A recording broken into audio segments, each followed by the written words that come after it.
John Justin Bunting nasceu em 4 de setembro de 1966 em Inala, Queensland, Austrália. Quando tinha 8 anos de idade, foi espancado e abusado sexualmente pelo irmão mais velho de um amigo.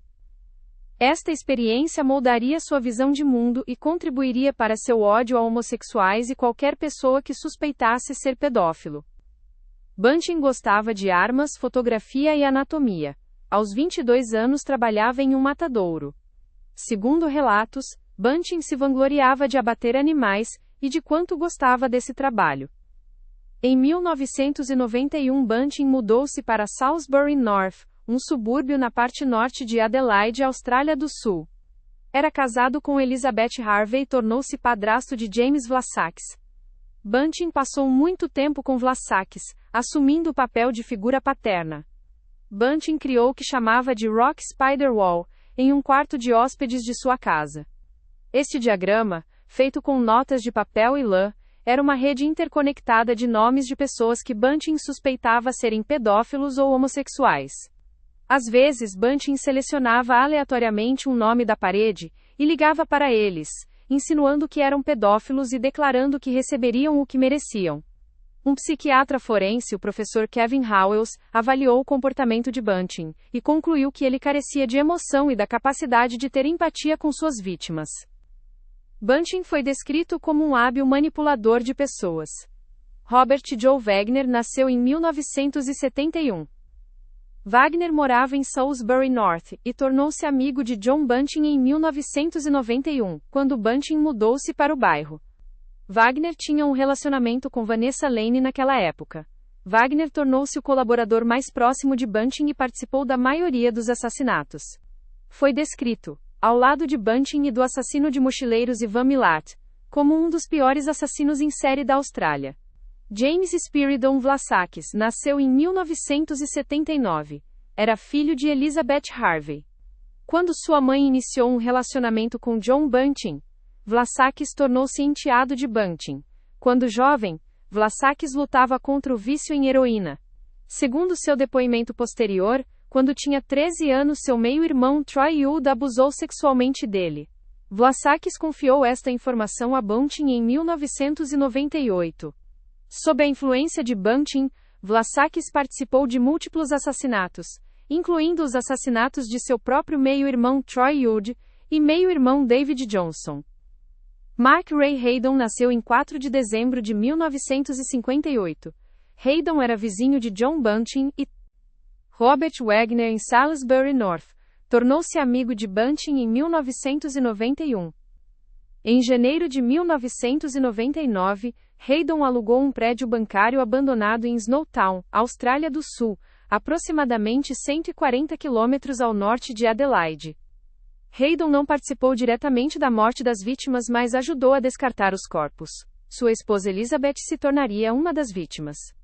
Elizabeth Harvey era mãe de James Vlassakis e companheira de John Bunting. Com o encorajamento de Bunting, Harvey ajudou em pelo menos um dos assassinatos.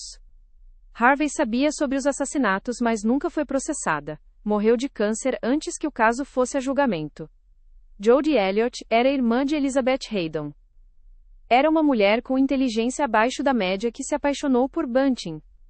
Para receber benefícios da Seguridade Social, fingiu ser Suzanne Allen, uma conhecida falecida de Bunting. Seu filho Frederick Brooks seria posteriormente morto pelo grupo. Os assassinatos ocorreram em um contexto de disfunção nos subúrbios do norte de Adelaide. A área era caracterizada por ciclos de pobreza, desemprego e violência. Muitos residentes viviam em habitações públicas fornecidas pelo South Australian Housing Trust. Bunting e seus associados formaram o que foi descrito como uma subcultura degenerada. Visavam pessoas vulneráveis, muitas com deficiências físicas, mentais ou intelectuais. Muitas vítimas haviam sofrido abuso mesmo antes de cair nas mãos dos assassinos. A justificativa declarada do grupo para os assassinatos era a ação de vigilante contra pedófilos e homossexuais. No entanto, os investigadores concluíram que isso era em grande parte um pretexto. Os assassinos também roubaram as identidades das vítimas para cobrar seus pagamentos de assistência social e acessar suas contas bancárias.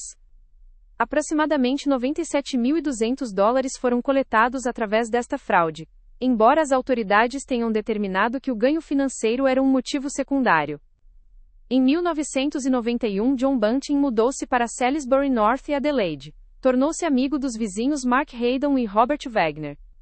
Bunting rapidamente se estabeleceu como uma personalidade dominante no bairro. Bunting se apresentava como um vigilante contra pedófilos. Assediava indivíduos que suspeitava de comportamento inadequado com crianças.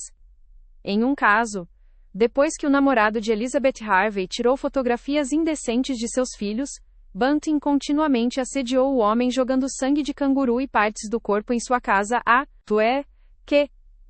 o namorado se mudasse. A obsessão de Bunting por pedófilos e homossexuais tornou-se a justificativa que dava para avisar vítimas. Convenceu outros em seu círculo de que estavam prestando um serviço público ao livrar a sociedade de indesejáveis. Em agosto de 1992, Bunting havia começado ativamente a planejar assassinatos. Seu primeiro alvo era Clinton Trezise, um amigo do grupo de 20 anos. Bunting acusou Trezise de ser pedófilo. Referia-se a Trezise como Happy Pants nas conversas. Bunting decidiu que Trezise devia ser morto.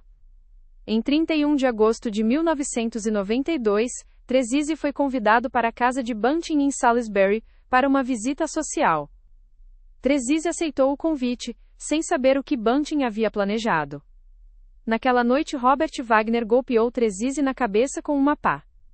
Bunting continuou golpeando Trezise até que estivesse morto.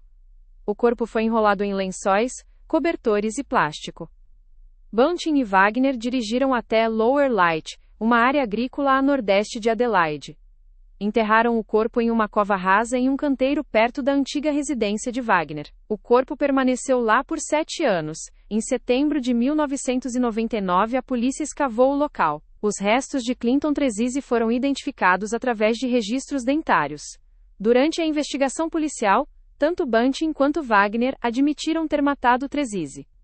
No julgamento, os promotores observaram que o assassinato havia sido planejado, e que a escolha do local de sepultamento indicava premeditação. Após o assassinato de Clinton Trezise, Bunting continuou identificando vítimas potenciais. Seus alvos foram escolhidos com base em vários fatores: indivíduos que suspeitava serem pedófilos ou homossexuais, pessoas que considerava fracas, incluindo aquelas com deficiências mentais ou física, usuários de drogas, pessoas obesas, e pessoas cujos pagamentos de assistência social podiam ser roubados. Bunting também visou indivíduos dentro de seu próprio círculo social. Ex-associados que haviam ajudado em crimes anteriores, tornaram-se vítimas eles mesmos quando Bunting decidiu que sabiam demais ou haviam sobrevivido à sua utilidade. Ray Alan Peter Davis, 26 anos, morava em Salisbury North. Davis havia trabalhado com Bunting no matadouro. Em 1995, Bunting decidiu matar Davis. Bunting acusou Davis de ser um molestador de crianças. Davis foi atraído para um local em 28 de dezembro de 1995. Naquele local, Bunting e Wagner algemaram Davis. Torturaram Davis usando alicates, eletricidade e outros instrumentos. Bunting forçou Davis a gravar mensagens em uma fita cassete fingindo que tudo estava normal. As gravações deviam ser usadas mais tarde para enganar as autoridades. Davis foi finalmente estrangulado até a morte. O corpo foi levado para o galpão do quintal de Bunting. Bunting e Wagner colocaram o cadáver em um banho de ácido. Após meses de decomposição, os restos foram transferidos para um barril de plástico. O barril foi finalmente movido para o prédio bancário de Snowtown em 1999. Suzanne Bridget Allen, 47 anos, era uma ex-namorada de John Bunting. Allen havia se tornado deficiente devido a uma lesão nas costas e recebia benefícios por invalidez. Bunting decidiu que Allen devia ser morta em outubro de 1996. Allen morava na área de Salisbury na época. Em 18 de outubro de 1996, Allen foi atraída para a residência de Bunting. Na residência, Bunting e Wagner estrangularam Allen até a morte usando uma ligadura. Após o assassinato, Bunting continuou cobrando os benefícios por invalidez de Allen. Para facilitar esta fraude, Bunting recrutou Jodie Elliott, irmã de Elizabeth Haydon. Elliot tinha uma semelhança física com Allen. Elliot concordou em se passar por Allen quando necessário para continuar cobrando os pagamentos de assistência social. Este arranjo continuou por vários anos. O corpo de Allen foi tratado com ácido e colocado em um barril de plástico. O barril foi armazenado no galpão atrás da residência de Bunting até ser posteriormente movido para Snowtown. O desaparecimento de Allen não foi relatado às autoridades. Sua família e conhecidos foram informados de que ela havia se mudado para Queensland. Michelle Catherine Gardiner, 19 anos, era namorada de um amigo de Bunting. Gardiner morava nos subúrbios do norte de Adelaide. Bunting decidiu visar Gardiner em setembro de 1997. Em 10 de setembro de 1997, Gardiner estava na casa de uma conhecida quando Bunting e Wagner chegaram. Convenceram Gardiner a ir com eles. Gardiner foi levada para um local onde foi algemada e torturada. Segundo depoimento posterior, Gardiner foi submetida a abuso particularmente severo. Foi finalmente estrangulada até a morte. O corpo de Gardiner foi desmembrado. Os restos foram colocados em ácido e armazenados em um barril. O barril foi posteriormente movido para o cofre do banco de Snowtown. O desaparecimento de Gardiner não foi relatado. Bunting disse às pessoas que Gardiner havia deixado a área para escape, passar de seus problemas com drogas. Vanessa Lane, anteriormente Barry Lane, era uma mulher transgênero. Lane tinha 42 anos em 1997. Lane havia estado em um relacionamento com Robert Wagner e teve filhos com Wagner.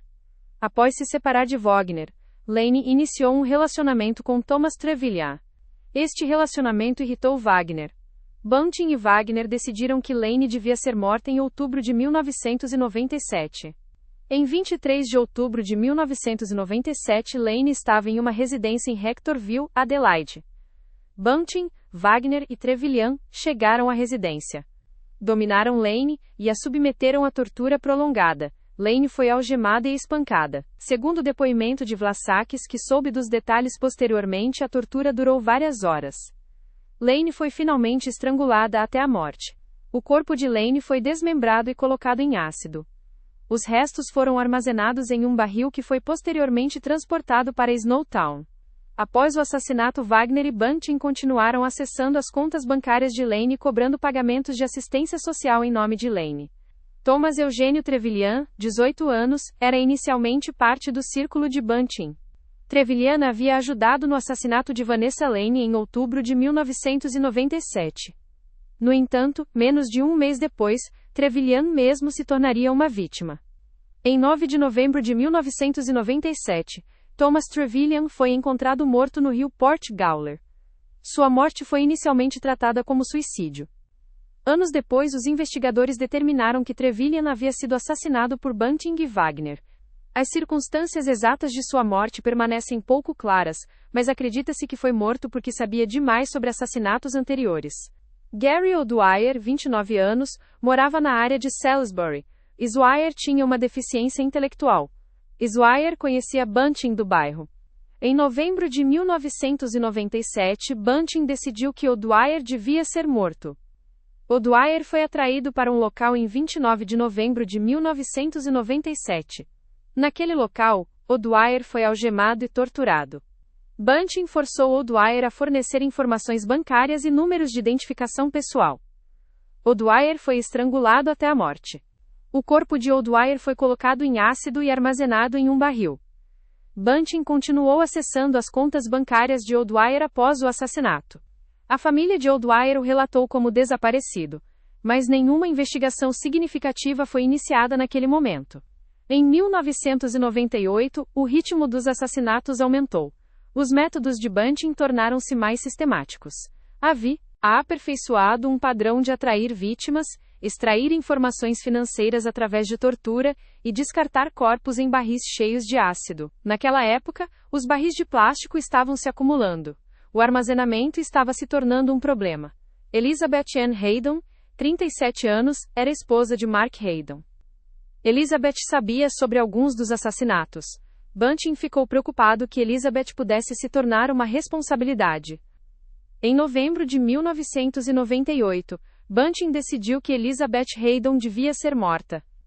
Em 20 de novembro de 1998, Elizabeth estava na residência que compartilhava com Mark Haydon. Bunting, Wagner e Mark Haydon estavam presentes. Segundo depoimento posterior, Elizabeth foi estrangulada até a morte por Bunting e Wagner. Mark Haydon ajudou no assassinato. Após a morte, o corpo de Elizabeth foi colocado em um barril e movido para armazenamento. Mark Haydon continuou vivendo na residência e não relatou a morte de sua esposa. Disse às pessoas que Elizabeth o havia deixado. Gavin Alan Porter, 29 anos, morava na área de Salisbury. Porter tinha uma deficiência intelectual leve. Porter conhecia Bunting e Wagner. Em abril de 1998, Bunting decidiu que Porter devia ser morto. Em 11 de abril de 1998, Porter estava na residência de Bunting. Enquanto estava na residência, Porter foi algemado. Bunting e Wagner torturaram Porter. Forçaram Porter a fazer gravações e fornecer informações bancárias. Porter foi estrangulado até a morte. O corpo de Porter foi colocado em um barril e finalmente movido para Snowtown. Bunting e Wagner continuaram acessando as contas bancárias de Porter após o assassinato. Troy Benjamin Youd, 21 anos, era meio-irmão de James Vlassakis. Youd tinha uma deficiência intelectual leve. Em 1998, Vlassakis confidenciou a Bunting que Youd havia abusado sexualmente dele quando Vlassakis tinha 13 anos. Bunting usou esta informação para convencer Vlassakis de que Youd merecia morrer. Bunting persuadiu Vlassakis a participar do assassinato como um ato de vingança. Em 27 de agosto de 1998, Youd estava em uma residência em Adelaide. Bunting, Wagner e Vlassakis estavam presentes. Segundo o depoimento posterior de Vlassakis, foi instruído por Bunting a participar da tortura de Youd. Youd foi algemado e submetido a tortura prolongada. Bunting forçou Youd a fazer declarações gravadas. Youd foi finalmente estrangulado até a morte. Este foi o primeiro assassinato em que Vlassakis participou diretamente. O corpo de Youd foi colocado em um barril e movido para Snowtown. Após o assassinato, Bunting continuou acessando as contas bancárias de Youd. Frederick Herbert Brooks, 18 anos, era filho de Jodie Elliott. Brooks tinha uma deficiência intelectual. Brooks sabia sobre o envolvimento de sua mãe na fraude relacionada à identidade de Suzanne Allen. Em setembro de 1998, Bunting decidiu que Brooks devia ser morto. Em 17 de setembro de 1998, Brooks estava em uma residência onde Bunting e Wagner estavam presentes. Segundo o depoimento, Brooks foi algemado e torturado. Bunting forçou Brooks a fazer declarações gravadas. Brooks foi estrangulado até a morte. O corpo de Brooks foi colocado em um barril e transportado para Snowtown. Após o assassinato, Bunting continuou acessando as contas bancárias de Brooks. A mãe de Brooks, Jodie Elliott, não relatou a morte de seu filho. No final de 1998, Bunting havia acumulado múltiplos barris contendo restos humanos. Os barris foram inicialmente armazenados no galpão atrás da residência de Bunting em Salisbury North. No entanto, este local não era seguro e havia risco de descoberta. Bunting precisava de um local mais remoto para armazenar as evidências. Mark Haydon, que havia ajudado a descartar os corpos, sugeriu uma solução. Em janeiro de 1999, Haydon alugou um prédio bancário abandonado em Snowtown, Austrália do Sul. Snowtown era uma pequena comunidade agrícola a aproximadamente 140 quilômetros ao norte de Adelaide. O prédio bancário estava vazio há anos. O prédio tinha um cofre no porão que podia ser trancado. Haydon pagou o aluguel do prédio. Bunting, Wagner e Haydon transportaram os barris de Salisbury North para o cofre do banco de Snowtown. Os barris foram colocados no cofre e trancados. Os assassinos acreditavam que o local remoto impediria a descoberta. David Johnson, 24 anos, era meio-irmão de James Vlassakis. Johnson vivia com uma deficiência. Johnson conhecia Bunting e fazia parte do círculo social estendido. Em maio de 1999, Bunting decidiu que Johnson devia ser morto. Em 9 de maio de 1999, Johnson estava em uma residência em Murray Bridge, Austrália do Sul. Bunting, Wagner e Vlassakis estavam presentes. Bunting instruiu Vlassakis a participar do assassinato de Johnson. Johnson foi algemado e torturado. Segundo o depoimento, Johnson foi submetido a abuso particularmente severo. Johnson foi estrangulado até a morte. Este foi o último assassinato da série. O corpo de Johnson foi desmembrado e colocado em dois barris separados. Os barris foram transportados para o cofre do banco de Snowtown. Após o assassinato, Bunting e Wagner continuaram acessando as contas bancárias de Johnson. Este assassinato marcou o fim da série de assassinatos. Após o assassinato de David Johnson, as atividades de Bunting começaram a atrair atenção. A família de David Johnson ficou preocupada quando ele não pôde ser contatado. Relataram-no como desaparecido à polícia da Austrália do Sul, em 20 de maio de 1999. A polícia começou a investigar o desaparecimento de Johnson. Oficiais interrogaram pessoas que conheciam Johnson. Durante os interrogatórios, surgiram inconsistências nos relatos sobre o paradeiro de Johnson. James Vlassakis foi interrogado pela polícia. Vlassakis parecia nervoso e fez declarações contraditórias. Separadamente, investigadores de fraude de assistência social haviam notado irregularidades em pagamentos de benefícios a várias pessoas na área de Salisbury North. Várias pessoas que supostamente recebiam benefícios não haviam sido vistas há meses ou anos. A atividade das contas bancárias sugeria que outra pessoa estava acessando os fundos. Enquanto os investigadores reuniam informações, identificaram conexões entre várias pessoas desaparecidas e o grupo centrado em torno de John Bunting. Em 20 de maio de 1999, a polícia obteve um mandado para revistar instalações associadas a Bunting e seus associados. Em 20 de maio de 1999, a polícia da Austrália do Sul executou mandados de busca em múltiplos locais. Oficiais revistaram a residência em Waterloo Corner Road, em Salisbury North, onde Bunting havia morado. Também revistaram instalações associadas a Mark Haydon. Durante a revista da propriedade de Haydon, a polícia soube que Haydon havia alugado um prédio em Snowtown. Oficiais obtiveram um mandado para revistar o prédio bancário de Snowtown. Uma equipe de detetives viajou para Snowtown para executar o mandado. Na tarde de 20 de maio de 1999, oficiais da polícia entraram no prédio bancário abandonado em Snowtown. O prédio estava em estado de deterioração. Oficiais revistaram o térreo e não encontraram nada de interesse imediato. Então acessaram a área do porão. No porão havia um cofre trancado. A polícia forçou a porta do cofre. Dentro do cofre, havia 6 grandes barris de plástico e 2 contêineres adicionais. Os barris estavam lacrados. Havia um forte odor químico. Os oficiais abriram o primeiro barril. Dentro havia um corpo humano parcialmente decomposto submerso em ácido. Os oficiais imediatamente isolaram a cena e chamaram especialistas forenses. Durante as horas seguintes, todos os 8 contêineres foram abertos. Um total de 8 corpos foi encontrado nos barris. Os corpos estavam em vários estágios de decomposição devido ao ácido. A descoberta foi imediatamente classificada como uma cena de crime grave. A notícia da descoberta se espalhou rapidamente. A pequena cidade de Snowtown, com uma população de aproximadamente 400 pessoas, tornou-se o centro de atenção midiática nacional e internacional. Repórteres acorreram à cidade.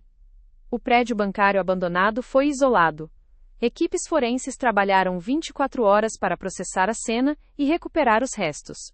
Os corpos foram transportados para Adelaide para autópsia e identificação. Patologistas forenses enfrentaram desafios significativos devido à decomposição causada pelo ácido. Registros dentários e análise de DNA foram usados para identificar as vítimas. O processo levou várias semanas.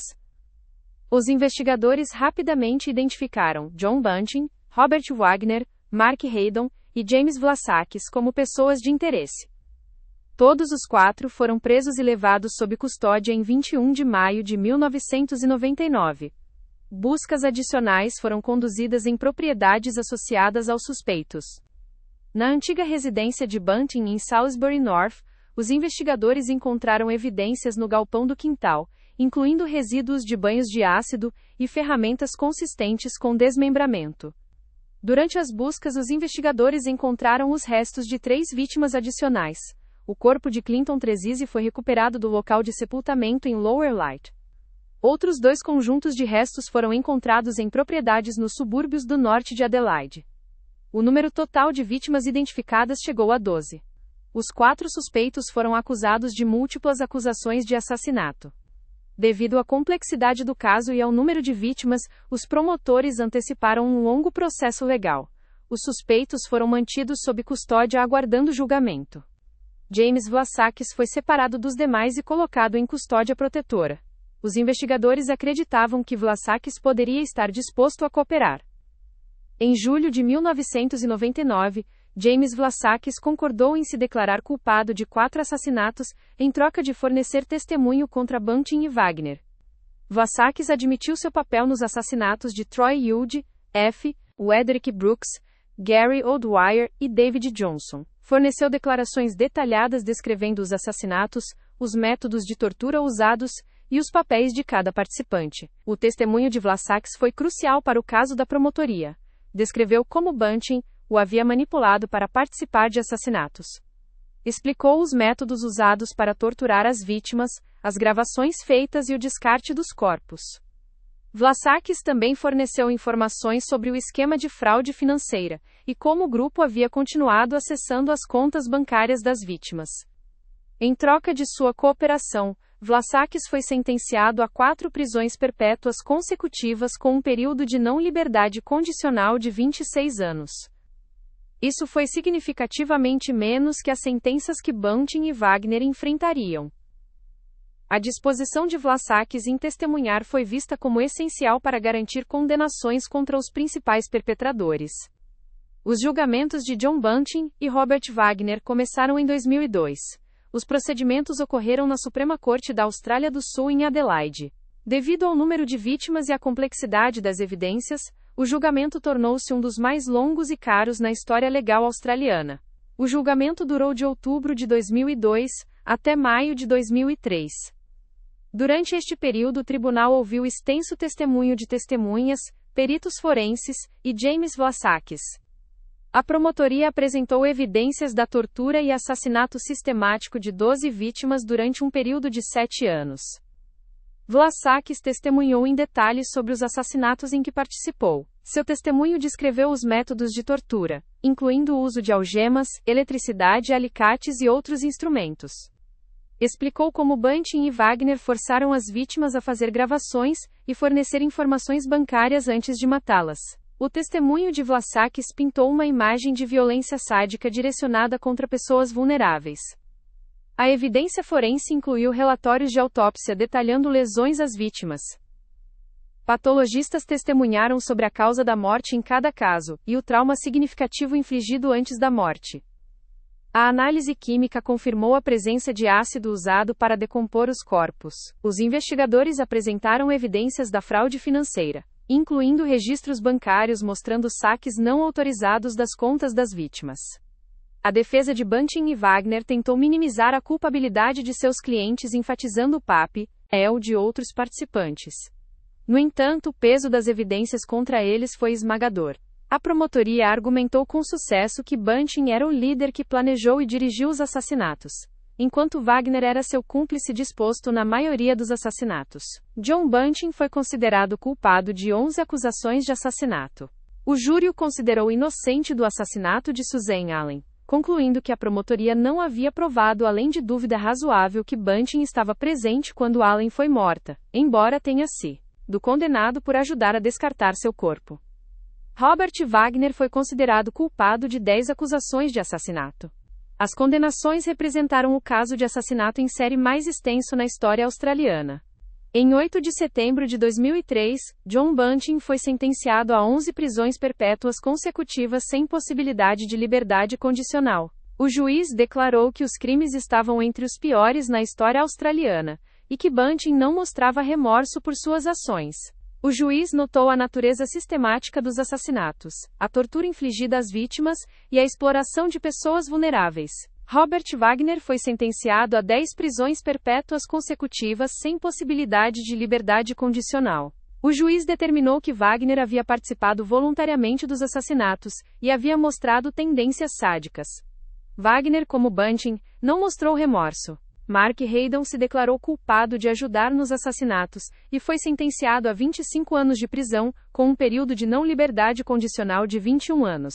A sentença menor de Hayden refletiu seu papel como cúmplice, em vez de participante direto em assassinatos. Hayden admitiu ter ajudado a descartar corpos e ter ajudado a ocultar evidências.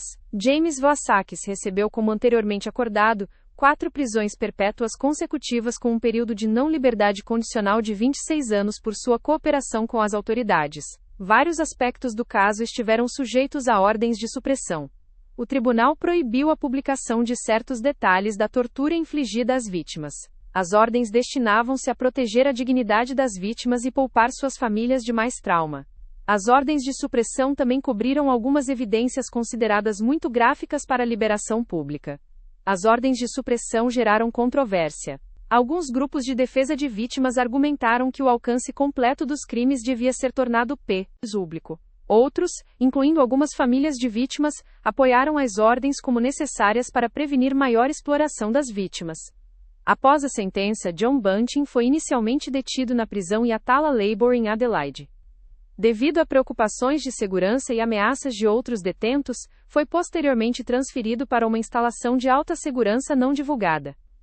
Em 2026, Bunting permanece encarcerado cumprindo 11 prisões perpétuas consecutivas sem liberdade condicional. Agora tem 58 anos. Morrerá na prisão. Robert Wagner também foi inicialmente detido na prisão Yatala Labour e posteriormente transferido por razões de segurança.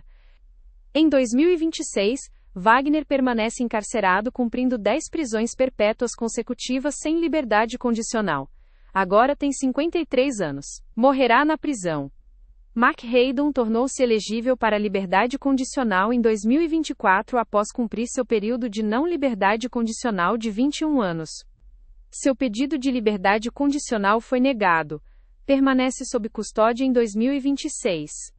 James Vlassakis permanece em custódia protetora em uma prisão da Austrália do Sul não divulgada. Tornou-se elegível para consideração de liberdade condicional no final dos anos 2020, mas permanece encarcerado em 2026. O prédio bancário abandonado em Snowtown, onde os barris foram descobertos, tornou-se infame. O prédio foi finalmente demolido. O local permanece vago. Durante anos após a descoberta, Snowtown lutou com sua associação aos assassinatos. A pequena comunidade agrícola de aproximadamente 400 pessoas tornou-se sinônimo dos piores assassinatos em série da Austrália, apesar do fato de que apenas uma vítima foi realmente morta lá, e a maior. E a dos assassinatos ocorreu nos subúrbios de Adelaide. Os assassinatos de Snowtown receberam extensa cobertura midiática na Austrália e internacionalmente. O caso foi descrito como o pior caso de assassinato em série da Austrália. Em 2011, o diretor australiano Justin Kurzel lançou um filme intitulado Snowtown. O filme, estrelado por Daniel Henshall como John Bunting e Lucas Pittaway como Jamie Vlassakis. O filme retratou os crimes e recebeu aclamação crítica em festivais de cinema internacionais, embora tenha sido controverso na Austrália por seu conteúdo gráfico. Múltiplos livros foram escritos sobre o caso, incluindo Os Assassinatos de Snowtown por Andrew McGarry. Documentários de televisão examinaram o caso, incluindo episódios de Australian Crime Stories e Out, os programas de crimes reais. As 12 vítimas dos assassinatos de Snowtown foram Clinton Douglas Trezise, 20 anos, assassinado em agosto de 1992. Ray Alan Peter Davis, 26 anos, assassinado em 1995. Suzanne Bridget Yellen, 47 anos, assassinado em 1996. Michelle Catherine Gardner, 19 anos, assassinada em setembro de 1997. Vanessa Lane, 42 anos, assassinada em outubro de 1997. Thomas Eugênio Trevillian, 18 anos, assassinado em novembro de 1997. Gary O'Dwyer, 29 anos, assassinado em novembro de 1997. Elizabeth Ann Hayden, 37 anos, assassinada em novembro de 1998. Gavin Alan Porter, 29 anos, assassinado em abril de 1998. Troy Benjamin Yude, 21 anos, assassinado em 1998. Frederick Robert Brooks, 18 anos, assassinado em setembro de 1998. David Johnson, 24 anos, assassinado em maio de 1999. Muitas destas vítimas eram pessoas vulneráveis que haviam sofrido abuso mesmo antes de encontrar os assassinos. Vinham de origens desfavorecidas. Tinham deficiências ou eram marginalizadas pela sociedade. Algumas foram visadas especificamente porque eram consideradas improváveis de serem procuradas. Familiares das vítimas falaram sobre sua dor e raiva nos procedimentos judiciais. Vários expressaram frustração de que alguns detalhes do que havia acontecido com seus entes queridos nunca poderiam ser completamente conhecidos devido às ordens de supressão. O caso de Snowtown foi estudado por psicólogos forenses e criminologistas. O caso demonstra como uma personalidade dominante pode recrutar e manipular outros para participar de assassinato em série. A progressão de Bunting agindo sozinho para envolver Wagner, depois Vlasakis e utilizar Haydon mostra a escalada de uma rede criminal. A tortura sistemática infligida às vítimas não era simplesmente para obter informações, mas parecia ser um fim em si mesmo, demonstrando tendências sádicas particularmente em Bunting. O direcionamento de indivíduos vulneráveis e marginalizados dentro da própria rede social dos assassinos mostrou comportamento predatório mascarado por retórica de vigilante. Embora o grupo tenha roubado aproximadamente $97.200, os investigadores concluíram que o ganho financeiro era secundário ao exercício de poder e controle. O caso de Snowtown levou a discussões sobre a adequação dos sistemas de assistência social para rastrear beneficiários e detectar fraude, a vulnerabilidade de pessoas com deficiências e problemas de podelca. Saúde mental, o papel das ordens de supressão em Empodere. Equilibrar direitos de julgamento justo contra interesse público. A necessidade de melhores recursos para investigar casos complexos de assassinato em série, e a duração e custo de grandes julgamentos criminais. Após a descoberta dos assassinatos, as autoridades da Austrália do Sul revisaram os serviços sociais nos subúrbios do norte de Adelaide, onde viviam a maioria das vítimas e perpetradores. A revisão examinou como pessoas vulneráveis podiam desaparecer sem intervenção, a adequação dos serviços de apoio para pessoas com deficiências, a eficácia dos sistemas de pagamento de assistência social e a disfunção comunitária e os ciclos de pobreza e violência. Recomendações foram feitas para melhorar o monitoramento de indivíduos vulneráveis, embora a implementação variasse. Os assassinatos de Snowtown foram comparados a outros casos de assassinato em série na Austrália e internacionalmente, incluindo os assassinatos de mochileiros de Ivan Milat, Fred e Rose West no Reino Unido e Dean Corll nos Estados Unidos. O caso de Snowtown permanece único na história criminal australiana pelo número de vítimas, a natureza sistemática da tortura e as dinâmicas de grupo envolvidas. Algumas famílias de vítimas continuam buscando respostas sobre o que aconteceu com seus entes queridos. Devido às ordens de supressão e à recusa dos assassinos em fornecer detalhes completos, permanecem perguntas sobre as circunstâncias exatas de alguns assassinatos, se houve vítimas adicionais a este. NSATO completa da tortura infligida e por que indivíduos específicos foram visados. Nem Bunting nem Wagner mostraram remorso ou forneceram relatos completos dos crimes. Ambos se recusaram a responder muitas perguntas de investigadores e famílias. Os assassinatos de Snowtown permanecem como o pior caso de assassinato em série na história australiana pelo número de vítimas.